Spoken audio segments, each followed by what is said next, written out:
ఎల్లపల్లి శంకర్ గారు ఉన్నారు సార్. రాహుల్ గాంధీ గారిని అరెస్ట్ చేయడం జరిగింది కాబట్టి ఎట్లా చూస్తాను?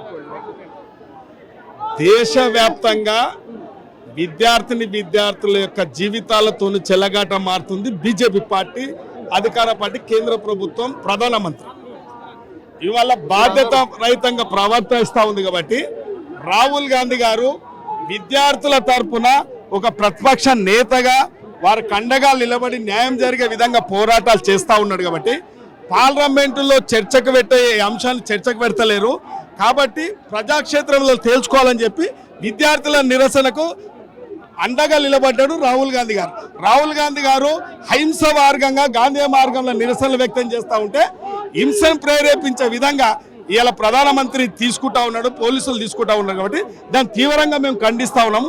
దానికి నిరసనగా ఇలా రాజ్భవన్ ముట్టడి కూడా చేస్తూ ఉన్నాం కాబట్టి ముఖ్యంగా విద్యార్థుల యొక్క నీటి పరీక్ష యొక్క లీక్ ఏ విధంగా జరిగిందో బయట పెట్టే వరకు ఈ యొక్క నిరసన జరుగుతూ ఉంటుంది. ఈ యొక్క పోరాటం ఎప్పటికీ ఆగదు. సో అంటే నీట్ పేపర్ లీక్ ఇన్ని రోజులు అవుతా ఉంది. సో ఇప్పటివరకు విద్యాశాఖ మంత్రి కావచ్చు, అటు ఏదైతే కేంద్ర ప్రభుత్వం సంబంధించి ఎలాంటి యాక్షన్ తీసుకోలేదు. నిన్న ఏదైతే జంతర్ మంతర్లో ధర్నా చేసిన విద్యార్థులపై ఏ రకంగా లాఠీ చార్జ్ చేసిందో మీరు కూడా చూసే ఉంటారు. సో ఎట్లా చూస్తూ ఉన్నారు మరి ప్రజాస్వామ్యంలో? అంటే ఈ లా అండ్ ఆర్డర్ అనేది బతికే ఉందా? ఇలా ప్రజలు ఒక అవకాశం ఇచ్చిర్రు బీజేపీ ప్రధానమంత్రికి నరేంద్ర మోడీ గారికి. పాలన పారదర్శకంగా ఉండాలి. ఈ దేశానికి భవిష్యత్తు విద్యార్థులు నేటి బాలలే రేటు పౌరులు అని చెప్పి స్లోగన్స్ చెప్తా ఉంటాం. బేటికి పడావో బేటికి బచావో పేటికి పడావో అని చెప్తా ఉంటాడు కాబట్టి శ్రీరంగ నీతులు కావు, అత్యంతల పరిపాలనగా శ్రీరాముని నీతులు చెప్పేది కాదు. ఈ దేశంలో ప్రతి ఒక్క వ్యక్తికి స్వేచ్ఛ ఉండాలి. స్వేచ్ఛ అంటే విద్యార్థులు వాళ్ళు కష్టపడి చదువుకొని ఇలా కోచింగ్ సెంటర్లలో చదువుకొని నీట్ పరీక్ష ప్రిపేర్ అయితే దానిని లీకేజీలు ఎత్తి రజ్జుపరిచి వాళ్ళ జీవితాలతో చెల్లగాట మారుతూ ఉన్నారు కాబట్టి ఈ యొక్క దేశంలో కాంగ్రెస్ పార్టీ అధికారంలో ఉన్నప్పుడు ఏ ప్రభుత్వం మీద ఒక ఆరోపణ వస్తే ఉదాహరణకు లాల్ బహదూర్ శాస్త్రి అట్లాంటి వాళ్ళు కూడా రాజీనామాలు చేసిన దాఖలాలు ఉన్నాయి. వాజ్పేయి గారు కూడా ఒకప్పుడు బీజేపీ సిద్ధాంతానికి కట్టుబడి ఉండి వాజ్పేయి గారు కూడా ప్రవర్తించింది.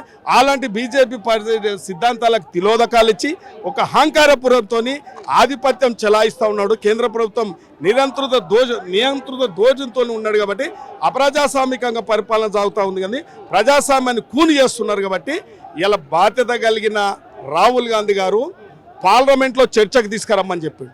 ఈ యొక్క నీటి లీకేజ్ మీద చర్చ పెట్టాడంటే చర్చ నిరవధిక వాయిదాలు వేస్తూ ఉన్నారు. దాదాపు 15 సార్లు కూడా వాయిదా తీర్మానాన్ని తిరస్కరించారు కాబట్టి ప్రజాక్షేత్రంలో విద్యార్థులు సమాధానం అడుగుతారు.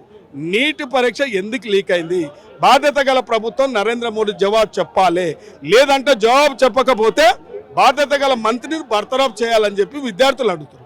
విద్యార్థులకు బాసటగా అండగా ఇలా ప్రతిపక్ష నేత రాహుల్ గాంధీ నిలబడితే నిన్న అకృషంగా నియంత్రితంగా హింసను ప్రేరేపించే విధంగా ముక్కులాగి చేతుల్లాగి శరీరానికి అతలాకుతలం చేసి ఒక నిరంకుశంగా అనగదొక్కుతా ఉన్నారు కాబట్టి భారతదేశంలో ఉన్న ప్రజలందరూ గమనిస్తూ ఉన్నారు. ఒకసారి అవకాశాన్ని అందిపుచ్చుకొని ఇలా ఆధిపత్యం చెలాయిస్తున్నారు కాబట్టి మీ అహంకారాన్ని దింపే రోజు వస్తుంది. మీరు ప్రజాక్షేత్రంలో మూల్యం చెల్లించుకో తప్పదు. తప్పకుండా రేపు భవిష్యత్తులో మీరు నిజ నిర్ధారణ కమిటీ వేసి నీటి సమస్య లీకేజ్ సమస్య తీర్చకపోతే భవిష్యత్తులో రాహుల్ గాంధీని ప్రధానమంత్రి చేసుకుంటాం. తప్పకుండా ఆ రోజైనా ఈ యొక్క కాంగ్రెస్ పార్టీ ప్రభుత్వంలోకి వచ్చిన తర్వాత తప్పకుండా ఈ నీటి అవకతవకల గురించి తేల్చక తప్పదు. ఎవరైతే ధర్నాలు చేసిన విద్యార్థులు కావచ్చు, వీళ్ళంతా ఎవరైతే ఉన్నారో వీళ్ళంతా దేశ ద్రోహులు, హిందూ ద్రోహులు అని చెప్పేసి మాట్లాడుతున్నారు కొంతమంది బీజేపీ నాయకులు. సో వాళ్ళకి ఏం చెప్తారు? ఇవాళ సిగ్గుమాలిన బాధ్యత గల ప్రభుత్వంలో ఉండి బాధ్యత గల ప్రధానమంత్రి ఉండి వాస్తవాలు బయట పెట్టేది మర్చిపోయి ఇంకా అహంకారంతో ప్రదర్శిస్తే మీ అహంకారాన్ని ప్రజలు త్వరలోనే తీర్చబోతారు.